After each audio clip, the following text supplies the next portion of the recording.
जिन्हें तीनों लोकों में पूजा जाता है, स्वर्ग लोक, मृत्यु लोक, पाताल लोक, जिनके द्वार पर 33 कोटि देवता गण प्रार्थना करने के लिए खड़े रहते हैं, भगवान श्री गणपति महाराज की कृपा हम सभी पर बरसती रहे।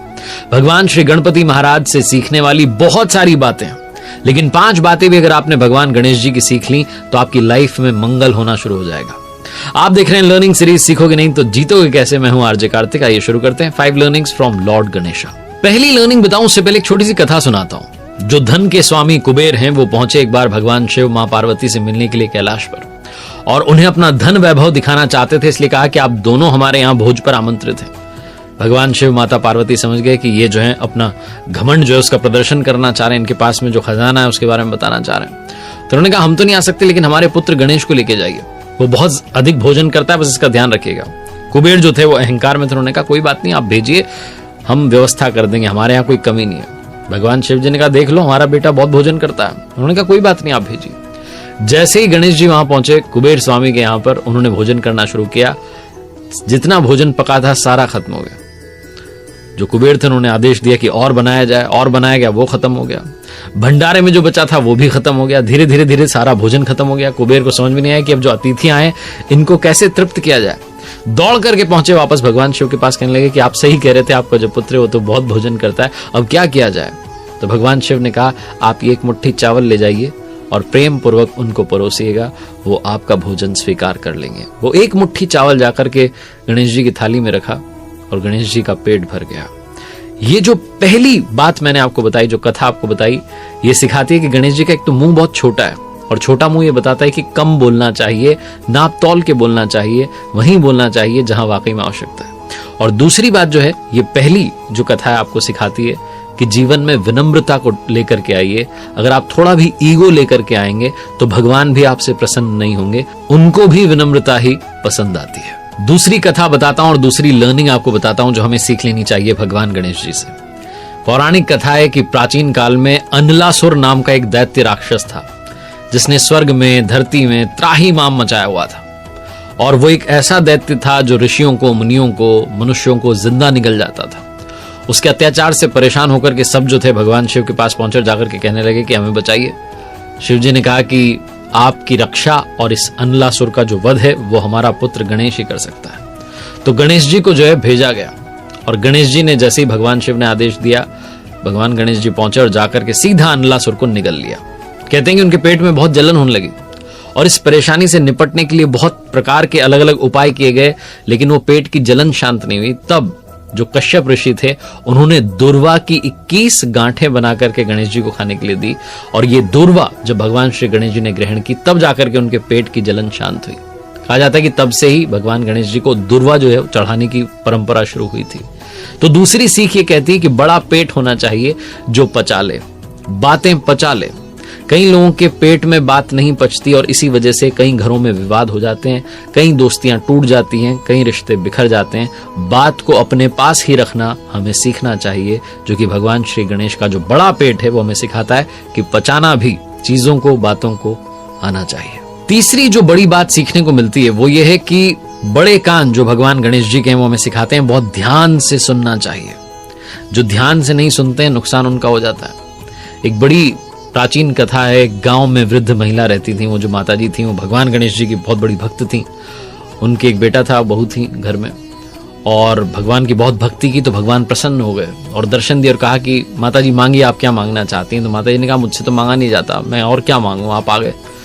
तो भगवान जी ने कहा नहीं, आप अपने बेटे बहू से पूछ लो। तो जो माताजी थी अपने बेटे के पास गई कि भगवान गणेश जी आए और कह रहे हैं कि मांग लो, बता मैं क्या मांगू। तो बेटे ने कहा माँ तुम तो बहुत सारा धन मांग लो।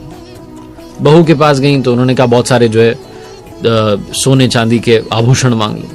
तो माता जी को लगा कि तो सब अपने अपने मतलब की बात कर रहे हैं। तो पड़ोसी के पास गई, पड़ोसन जो थी उनसे पूछा। पड़ोसनों ने कहा कि आप एक काम करो, आप थोड़े दिन ही जियोगी, थोड़ा पैसा मांग लो, नाती मांग लो, अपनी आंखों की रोशनी मांग लो, जिससे कि आपका जीवन आराम से कट जाए, और थोड़ी सी उम्र मांग लो।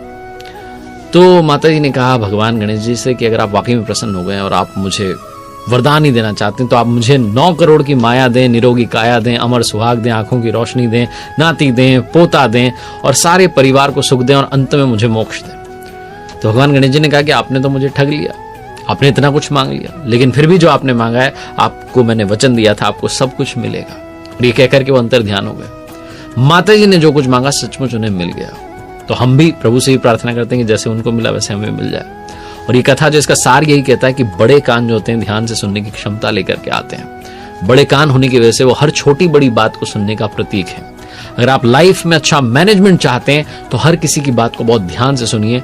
ये सिर्फ और सिर्फ तब पॉसिबल है जब आप उसी मोमेंट में, उसी लम्हे में रहें। कई बार हम लोगों के साथ बैठे होते हैं लेकिन हमारा ध्यान उस जगह पर नहीं होता। कई सारी बातें हमें सुनाई ही नहीं देती क्योंकि हमारा मन कहीं और भाग रहा होता है। इसलिए ध्यान से सुनना शुरू कीजिए।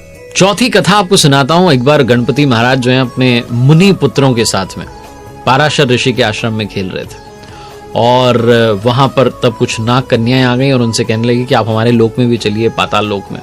तो बहुत आग्रह किया तो गणपति जी उनके साथ में चले गए।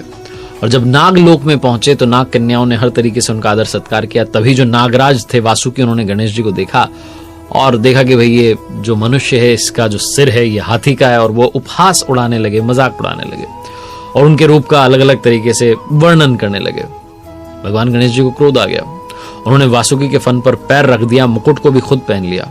वासुकी की जो दुर्दशा हुई इसका समाचार सुनकर के उनके जो बड़े भाई थे शेषनाग वो आ गए।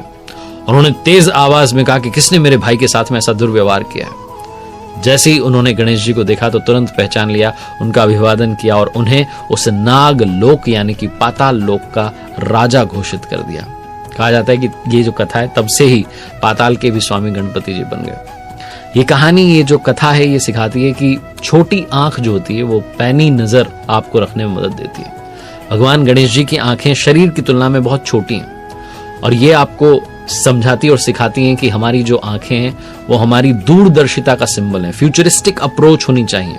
शरीर में बहुत छोटी सी होती हैं आंखें इतने बड़े शरीर में, लेकिन वो आंखें आपकी दुनिया बदल सकती हैं, आपकी दुनिया में बहुत सारा चेंज ला सकती हैं, बशर्ते आप उन आंखों में वो नजर डेवलप करें जो आपके लिए अच्छा भविष्य, सुंदर भविष्य देखती है। और अंतिम लर्निंग जो है वो ये कहती है कि अगर आपके पास में ज्ञान है तो उसका सही इस्तेमाल करना आना चाहिए। बहुत सारे लोग इस दुनिया में ज्ञानी तो होते हैं लेकिन अपने ज्ञान का सही जगह पर प्रयोग नहीं कर पाते और बहुत पीछे रह जाते हैं। एक कथा कहती है कि भगवान शिव के मन में एक बार बड़े यज्ञ के अनुष्ठान का विचार आया। उन्होंने तैयारियां शुरू करवा दी और तब जो है उस यज्ञ में सबसे बड़ा काम था कि सारे देवताओं को आमंत्रित किया जाए। आमंत्रण भेजने के लिए पात्र व्यक्ति का चुनाव किया जाए जो कि समय रहते सभी लोकों में जाए और सबको जो है आमंत्रण देकर के लौट आए। अब किसको ये काम दिया जाए? तो भगवान शिव जी को यह भी डर था कि कहीं जल्दबाजी में ऐसा ना हो कि देवताओं को बुरा लगे कि बहुत जल्दी जल्दी जो है आमंत्रण देके चला गया। तो उन्होंने काम जो था अपने पुत्र गणेश जी को सौंपा कि आप जाइए और सबको आमंत्रित कीजिए। अब गणेश जी ने सोचा कि जो मेरा वाहन है चूहा वो तो बड़ा छोटा है, ऐसे अगर मैं गया तो पता नहीं कितने दिन लग जाएंगे, वर्ष बीत जाएंगे। तो फिर उन्होंने अपने मस्तिष्क का प्रयोग किया, अपने ज्ञान का प्रयोग किया। उन्होंने कहा बहुत आसान है, काम करते हैं, सारे देवताओं को यज्ञ में शामिल होने का आमंत्रण ही देना है। तो सारे देवताओं का वास भगवान शिव में ही है, क्यों ना उनको प्रसन्न किया जाए, तो सारे देवता प्रसन्न हो जाएंगे और यहां पधार जाएंगे। तो भगवान गणेश जी ने भगवान शिव का पूजन किया और सारे देवताओं का आह्वान किया और सारे जो आमंत्रण पत्र थे भगवान शिव को समर्पित कर दिए और सारे आमंत्रण स्वतः ही देवताओं तक पहुंच गए क्योंकि सारे देवताओं का वास भगवान शिव में है। तो ये कथा सिखाती है, समझाती है कि ज्ञान का सही प्रयोग बहुत जरूरी है, पूर्ण प्रयोग बहुत जरूरी है, आवश्यक है। उम्मीद है कि इन 5 कथाओं से आपने 5 लर्निंग्स ली होंगी जो आपकी लाइफ में पॉजिटिव चेंज ला सकती हैं। बाकी प्रभु से सीखने के लिए अनंत बातें हैं। प्रभु की कृपा हम सभी पर बरसती रहे। गणपति बप्पा मोरिया। देखते रहिए मेरे साथ हर सोमवार सुबह 9:30 बजे एक नई कहानी, हर शुक्रवार सुबह 9:30 बजे लर्निंग सीरीज का एक नया वीडियो।